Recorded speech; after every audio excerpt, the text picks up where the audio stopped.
One day, in the quiet countryside of Scotland, a young boy was playing near a swamp when he suddenly lost his footing and fell into the thick, muddy water. The more he struggled, the deeper he sank. Terrified, he screamed for help, his cries echoing across the open fields.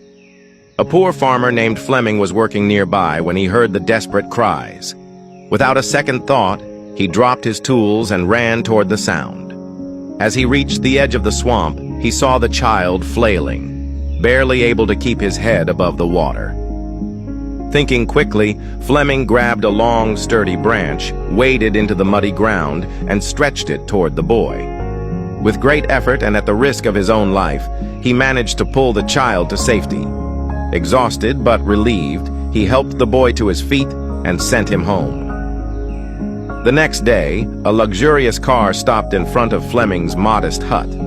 A wealthy man stepped out, approached the farmer, and said, "I am the father of the child you saved yesterday. I cannot thank you enough for saving my son's life. I know I can never truly repay you, but is there anything I can do for you?" The farmer, touched by the man's gratitude, replied, "I appreciate your kindness, but I cannot accept money for something I did out of humanity." At that moment, the farmer's young son appeared at the door of the hut.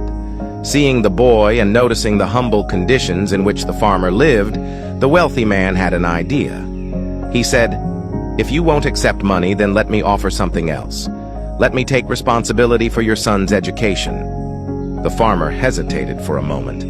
Sending his son to a prestigious institution was beyond his wildest dreams, but realizing the incredible opportunity before him, he nodded in agreement.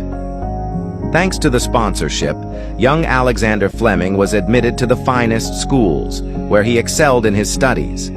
He later attended St. Mary's Hospital Medical School in London, where his relentless curiosity and scientific brilliance led him to a groundbreaking discovery: the world's first antibiotic, penicillin, in 1928. This miraculous drug would go on to save millions of lives. But the story doesn't end there. Years later, during World War II, the wealthy man's son fell seriously ill with pneumonia. His condition was critical, and his survival seemed uncertain. He was treated with penicillin, the very drug discovered by none other than Sir Alexander Fleming. That wealthy man's son was none other than Winston Churchill, who later became the Prime Minister of Britain twice. This story is a powerful reminder that kindness has a way of coming full circle. A selfless act, done without expectation of reward, can return in ways one could never imagine. Do good for others, not for recognition, but because it is the right thing to do. One day that kindness may find its way back to you in the most extraordinary way. If you believe that good deeds always come back in some way, then comment, "Karma is real," and share this story with your friends. Stay blessed.